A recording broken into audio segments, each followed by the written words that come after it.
A story, a story. It's time for a story. Once upon a time, a fierce cannibal named Deghdeer roamed the Deghdeer Valley in Somalia. Her horrific ways cursed a land once green and lush, turning it into a desert, a crumbling dust. The animals grew thin and the rain went away for a very long time. Deghdeer was as strong and as swift as the wind. She had an unusually pointy ear with a strange power to hear even the gait of camels a half-day's journey away. One morning, Deghdeer set out on her daily journey for her next meal.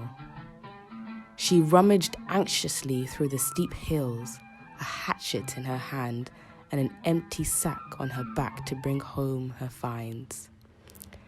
I shall come upon a young woman weaving mats under a thorn tree, she told herself. But throughout the dusty roads, Deghdeer found no prey. Hungry and frustrated, she went home.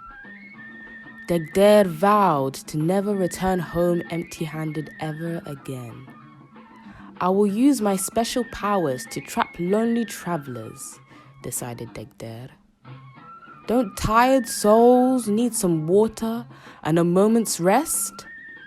I shall be lucky. Gather up some wood, grass, and lots of sticks, she ordered her only daughter. Then she lashed the grasses, wood, and sticks together, building a row of fake huts next to her old dwelling.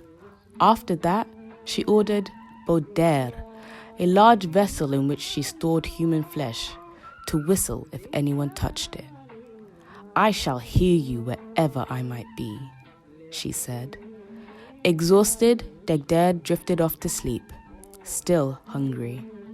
That evening, along the dirt road near Deghdeer's home, came a grieving widow with a chubby child on her back. The woman was determined not to rest until she returned to her family's home. But she and her child were hungry and tired. They were thrilled to come upon the huts. Please, give us some water so you might someday be spared of thirst, the woman asked in the traditional way. Deghdeer's daughter quickly responded to the woman. Here, drink this, she said, handing the woman a cup.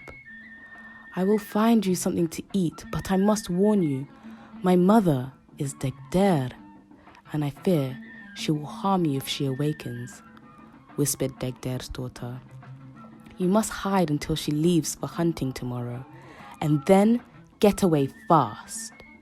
Trembling, the woman and her daughter hid inside a large, rolled grass mat lying behind the hut. Deghdeer's daughter tried to sneak them a piece of dried meat. But as she did, she bumped the lid of Deghdeer. A piercing whistle broke through the calm night. Woo! Woo! Deghdeer leapt out of her sleep. Oh, my Allah, who touched my vessel? I tried to find my dried goat meat inside the clay jar, but I mistakenly bumped Deghdeer, said Deghdeer's daughter.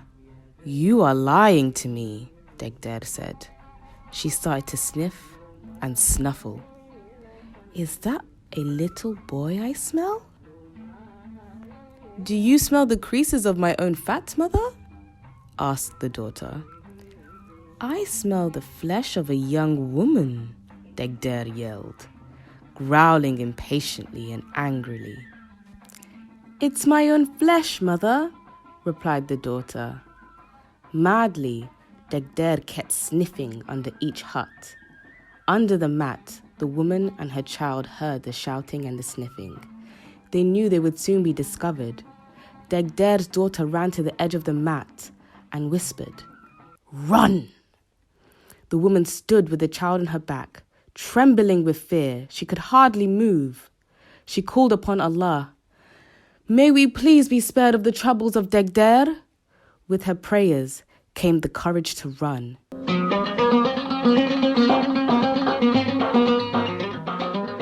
She knew Deghdeer could run as swiftly as the wind. Deghdeer will eat us alive. For no one can outrun Deghdeer, thought the woman. But she kept running, and she kept praying. Faster and faster, she ran until she came to the edge of Hargeisa Valley. An enemy is after us. Make way for us to escape, she cried to the valley. And the valley spoke. If you are free of sin, I will allow you to cross. If not, I will eat you up. Because of her innocence, the woman and her child crossed the valley safely. Deghdeer stood at the edge of the valley, staring at the woman and the flesh of the little boy, far on the other side. Restless and crying, she chanted her mournful song. O Hargeisa Valley, it traps the winds of one flying. It closes the way of a fast-running man. Look at the plumpness of the woman. Look at the little boy she is carrying. Then she made a desperate request of the valley.